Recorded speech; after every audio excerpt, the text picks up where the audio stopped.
Olá, seja bem-vindo ao Pod Contas, o podcast da Escola Paulista de Contas Públicas, a EPCP. Eu sou Maurício Bento, servidor da Escola de Contas, e no episódio de hoje conversamos com Gustavo Hahnemann, assessor no Tribunal de Contas do Estado de São Paulo, sobre a aplicação da Lei Geral de Proteção de Dados à administração pública. Mas antes de começarmos, gostaria de convidá-los para acompanhar mais de perto o trabalho da escola pelo Instagram e pelo YouTube, onde transmitimos eventos sobre gestão pública, finanças públicas, prestação de contas e outros temas relevantes. Links na descrição. Olá a todos, sejam bem-vindos a mais um Pod Contas, o podcast da Escola Paulista de Contas Públicas. Hoje nós vamos conversar com Gustavo Hahnemann, assessor técnico no Tribunal de Contas do Estado de São Paulo, nosso colega de casa.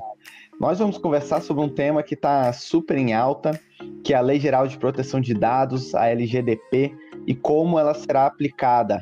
É uma grande novidade, nós lemos quase que diariamente novas matérias na imprensa, e será aqui um grande prazer conversar com o Gustavo, que é um especialista no assunto. Então, Gustavo, muito obrigado por aceitar conversar conosco. Imagina, Maurício, é um prazer poder compartilhar aí algumas informações que a gente foi estudando e procurando nos últimos meses aí. Não sou um especialista, não, sou mais um curioso para tentar buscar fazer essa ponte aí do direito administrativo com esses aspectos de proteção de dados e tecnologia. Então, Gustavo, vamos lá. Primeira pergunta, eu acho que tem gente que não está tão, vamos dizer, por dentro do assunto, é um assunto novo. Então, eu queria que você desse, assim, primeiramente uma introdução. O que é a Lei Geral de Proteção de Dados e por que ela foi adotada? Maurício, eu acho que o importante é a gente aproximar a LGPD das pessoas, né? De quem está nos ouvindo, seja servidor público, seja do ambiente do setor privado. Temos que deixar claro que não se trata de uma lei sobre aspectos obscuros da tecnologia da informação, né? Ou voltada para as grandes empresas do Vale do Silício. O eixo da lei é o cidadão brasileiro. O objetivo dela é proteger direitos fundamentais das pessoas enquanto indivíduos. E eu gosto muito de uma fala do professor Danilo Doneda, que é um pioneiro nessa área e membro do Conselho Consultivo da NPD, né? Ele fala sobre a relação que os dados pessoais têm com a vida cotidiana de todo mundo. O alerta dele é para a forma como a gente se relaciona hoje em dia com as empresas, com o governo, com as outras pessoas. Muitas vezes, as decisões de um banco, por exemplo, quando concede ou não um empréstimo a alguém, ou quando o governo, o executivo, libera o auxílio emergencial durante a pandemia, um exemplo bem atual, né? Essas decisões são tomadas com base na análise dos dados pessoais, né? É um cidadão digital, um corpo eletrônico que está sendo analisado, e quem vai sofrer os efeitos da decisão tomada é a pessoa em carne e osso, né? Ela pode ter direitos negados caso o tratamento desses dados pessoais seja feito de uma forma, né, inadequada, sem segurança, sem transparência, feito de uma forma abusiva. E quantos casos a gente viu, né, de auxílio emergencial concedido a quem não preenchia os requisitos e foi negado a quem tinha direito? Isso tem tudo a ver com o tratamento de dados pessoais. E o que é um dado pessoal, né? O conceito legal fala em informação relacionada à pessoa natural identificada ou identificável.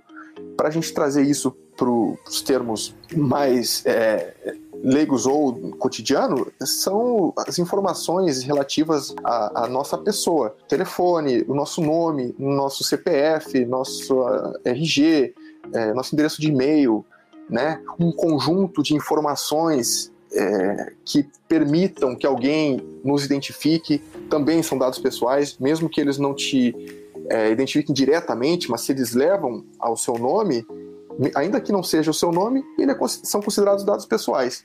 Perfeito, essa é uma ótima introdução assim, para as pessoas terem uma noção do que são esses conceitos, né, que são extremamente importantes. Mas a LGPD é uma lei assim, muito moderna, né? E ela está tratando com novos desafios, né, de nós como sociedade, né, global, assim, o mundo inteiro está tratando desses assuntos. Mas quais que você acha que são os principais desafios relacionados à privacidade e à segurança de dados a serem enfrentados pela LGPD? Eu diria que vou ousar, né, fazer uma análise de quais são os principais desafios.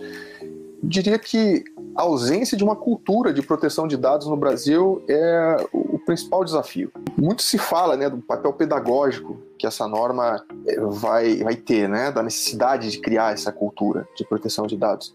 Eu tenho certeza que muitos de nós, 2 anos atrás, quando a lei foi aprovada no Congresso Nacional, não tínhamos ideia do que significava dado pessoal para a economia ou para o poder público, né? E é absolutamente impossível se imaginar o mercado e as políticas públicas modernas e atuais sem a utilização de dados pessoais. Então, essa assimetria, esse desconhecimento, né, sobre o tema, eu acho que é um grande desafio, um grande problema.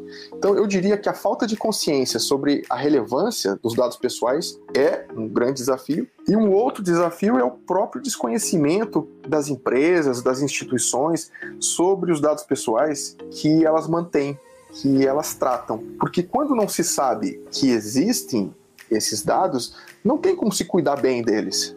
Onde que estão os dados pessoais? Dentro da instituição pública, dentro de uma empresa, onde eles estão armazenados? Quem é o responsável por esses dados? Né? Eu tenho certeza que muitas empresas, muitas instituições não têm um inventário.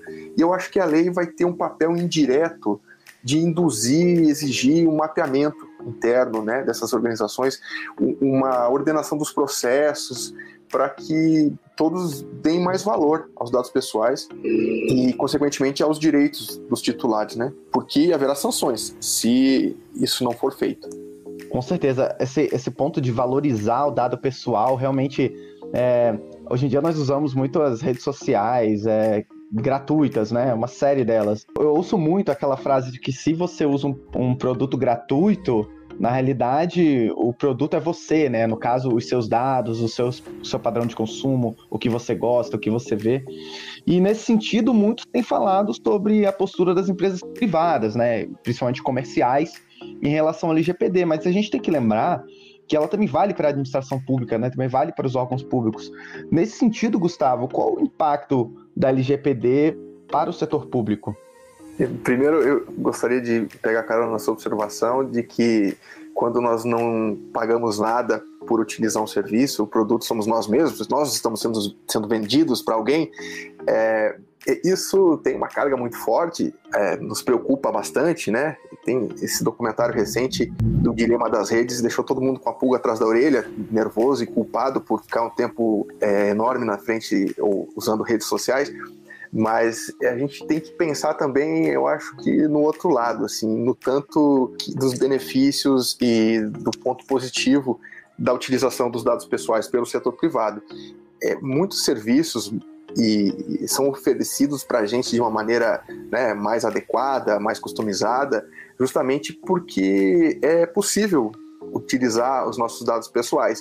Então, o que é preciso entender a importância da LGPD para dar segurança jurídica e deixar claras as regras e os limites dessas empresas do setor privado na utilização desses dados pessoais, né?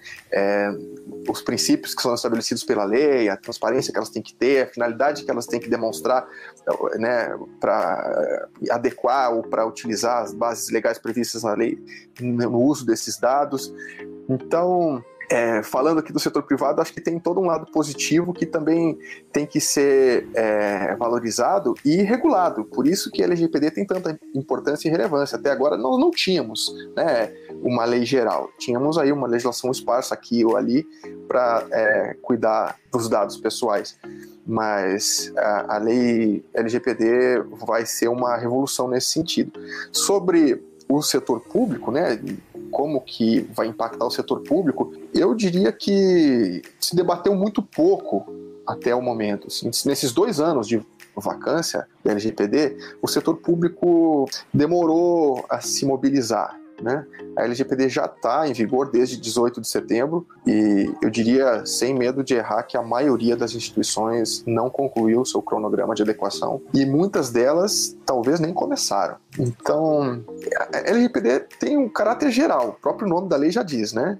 E os governos, as instituições públicas são grandes repositórios de cadastros e dados pessoais dos cidadãos. As normas vão incidir sobre todos, os órgãos da administração pública, direta e indireta, judiciário, órgãos de controle, legislativo, enfim, todo mundo, né? As exceções são mínimas, atividade de segurança pública, atividade científica e artística, se não me engano, talvez jornalística também.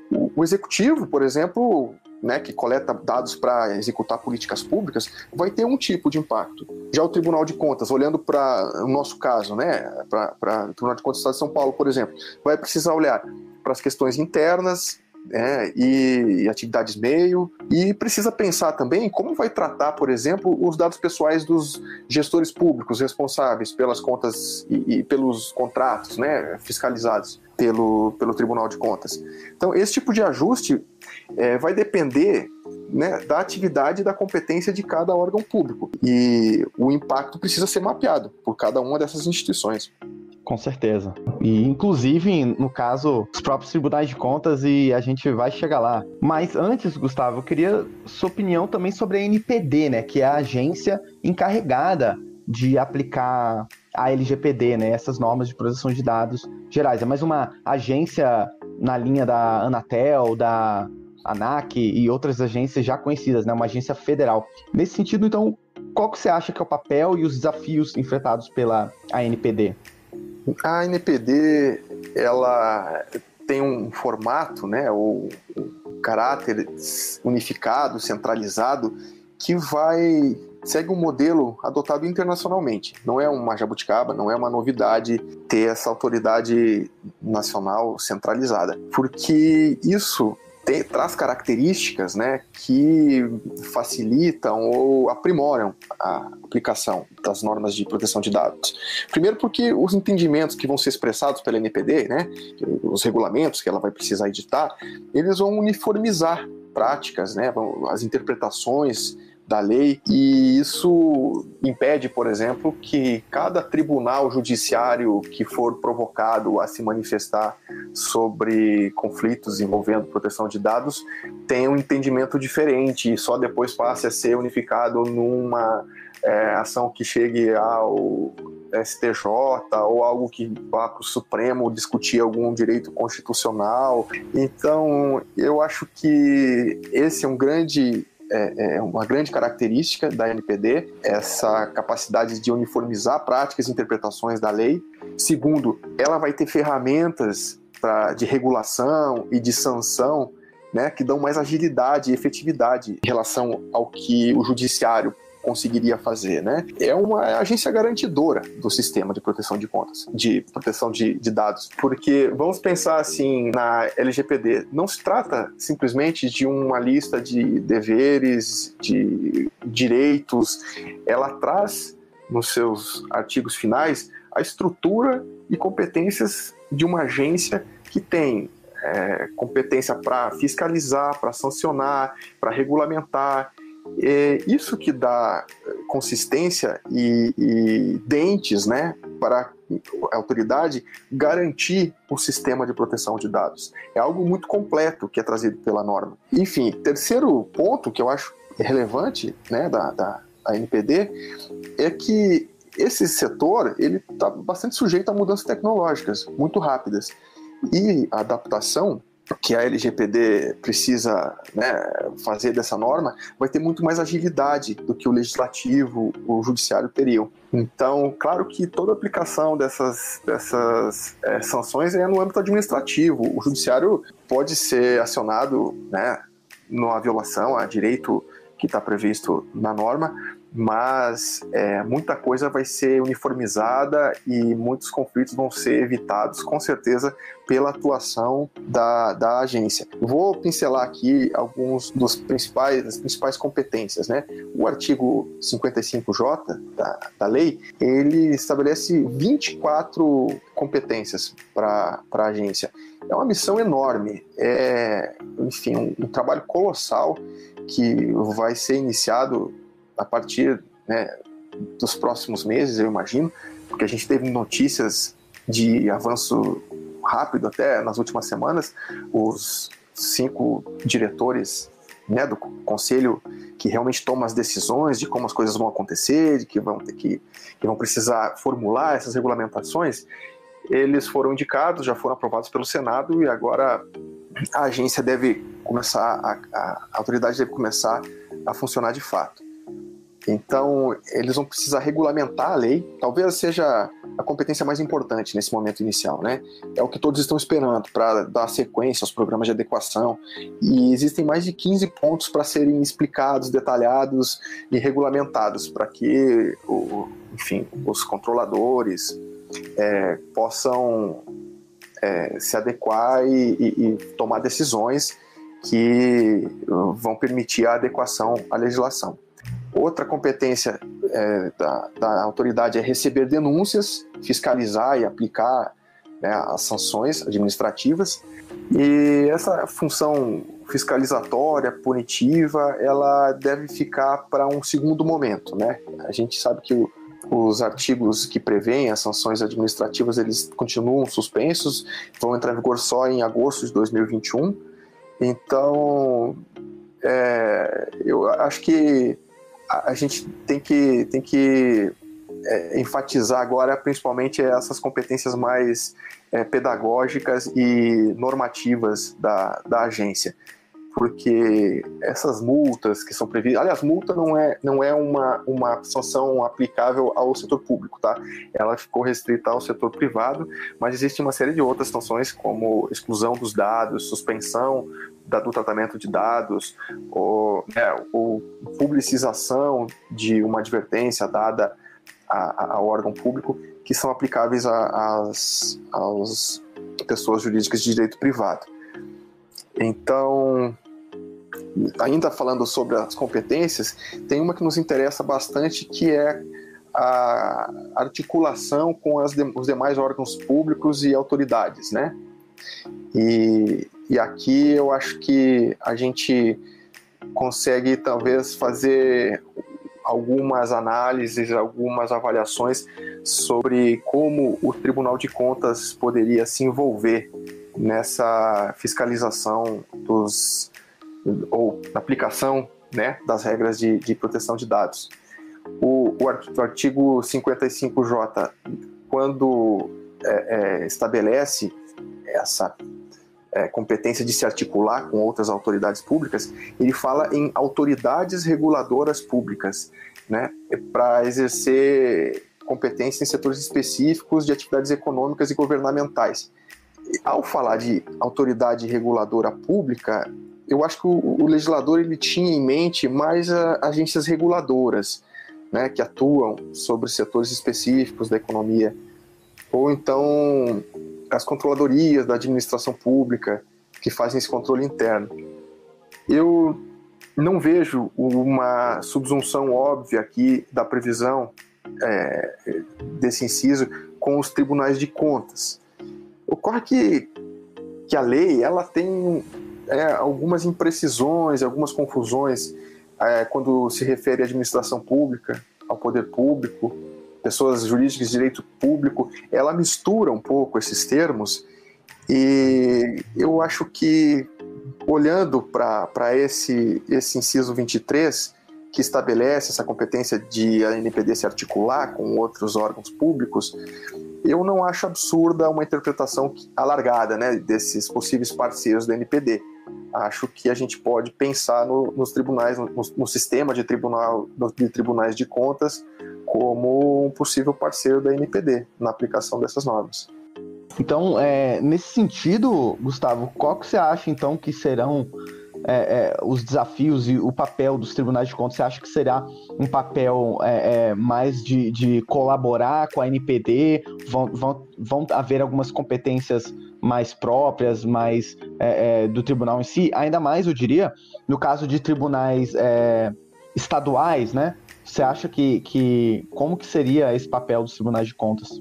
Maurício, eu acho que a gente pode olhar a participação dos tribunais de contas nesse ambiente de regulação e de proteção de dados de duas formas. A primeira, eu acho que é nesse papel de parceiro mesmo da ANPD, que seria, né, uma finalidade de cooperação técnica, porque se a gente olhar para o objetivo dessa cooperação técnica que está prevista na LGPD, da NPD com outros órgãos públicos, ela fala em facilitar as competências regulatória, fiscalizatória e punitiva da NPD. Se é para facilitar, né, a aplicação da norma de fiscalização e de punição dos órgãos públicos, eu vejo como muito tentadora a ideia de ter os tribunais de contas como parceiros na verificação, por exemplo, da adequação dos jurisdicionados a essas normas da LGPD. E isso eu falo pensando também nas limitações estruturais que a NPD vai ter no início, né? O cobertor vai ser curto, porque nós estamos numa fase de restrição orçamentária, de uma estruturação muito incipiente da autoridade, que vai ter talvez uma equipe reduzida e, né, o Tribunal de Contas do Estado de São Paulo, por exemplo, ele tem 20 unidades regionais espalhadas pelo interior, faz roteiros de fiscalização ordinárias todo ano, auditorias especiais, né, que são as nossas ordenadas, em setores específicos, então, em todos os entes públicos, do governo do Estado e dos municípios. Eu digo isso até pensando na articulação que já existe hoje dos tribunais de contas com outros órgãos de controle, Ministério Público, Receitas, né? Acho que pode ser uma possibilidade essa parceria. E uma outra tendência que eu vejo aí, o segundo caminho, né, que eu comentei no início dessa fala, eu acho muito provável que os tribunais de contas considerem a adequação à LGPD futuramente, aí, ao analisar as contas anuais de prefeituras, câmaras, né, os jurisdicionados em geral. E isso eu falo, né, como opinião, assim, como uma percepção minha, e não estou falando em nome do tribunal, nem, né, do gabinete conselheiro, sem nenhum tipo de conflito de competência, obviamente. Eu imagino o seguinte cenário: a equipe de fiscalização, os conselheiros relatores, né, utilizando as normativas da NPD, podem cobrar a administração pública, como já se faz hoje em dia em relação a outras legislações específicas. E aqui eu cito o caso, né, da Lei de Acesso à Informação, a legislação que cuida do tratamento de resíduos sólidos, são legislações de setores específicos que são considerados em todos os relatórios de contas anuais das prefeituras, e isso gera recomendações, determinações. Cansei de ver o voto de contas, ou parecer de contas municipais, fazendo apontamentos relativos a legislações específicas e que determinaram medidas de adequação. Então, eu acho que cada um no seu galho, né? O tribunal fiscalizando os atos da administração pública para julgar os demonstrativos anuais, os ajustes específicos, e os demais cuidando das suas respectivas competências. O Ministério Público não deixa de fazer o seu controle, né, e abrir eventualmente uma ação civil pública nesse âmbito. O controle interno da administração pública não deixa de fazer as suas cobranças, mas o Tribunal de Contas também olha para aspectos que dão essa visão geral, né, da gestão pública. Não somente aspectos da lei de responsabilidade fiscal, dos princípios constitucionais da administração. Também existe esse olhar mais setorial. Por isso, eu vejo como uma tendência que a fiscalização também comece a adotar e olhar para esses aspectos de proteção de dados nas atividades dos jurisdicionados. Sem dúvida, é muito bom a gente poder contar com serviços personalizados, seja pelo setor privado quanto pelo setor público, mas mantendo também a proteção dos dados, segurança, privacidade. Então, espero que a gente consiga, com a ajuda da ANPD e dos próprios tribunais de contas, manter o lado bom né, dos serviços, de fornecermos nossos dados, mas também mantermos a segurança e tudo mais. Então, Gustavo, muito obrigado pelo esclarecimento. Foram muito boas as considerações. Eu acho que, sem dúvida, ficou mais claro para o nosso ouvinte agora do que se trata a LGPD e quais são os próximos passos aí, tanto do setor privado quanto do setor público, principalmente. Eu que fico feliz em poder participar do Pod Contas, e eu sugiro quem tiver interesse que pesquise sobre o tema, porque é muito interessante e tem a ver com todos os aspectos da nossa vida, do nosso trabalho. Então vale a pena aprender, porque vai estar cada vez mais presente aí no nosso cotidiano. Obrigado, um abraço.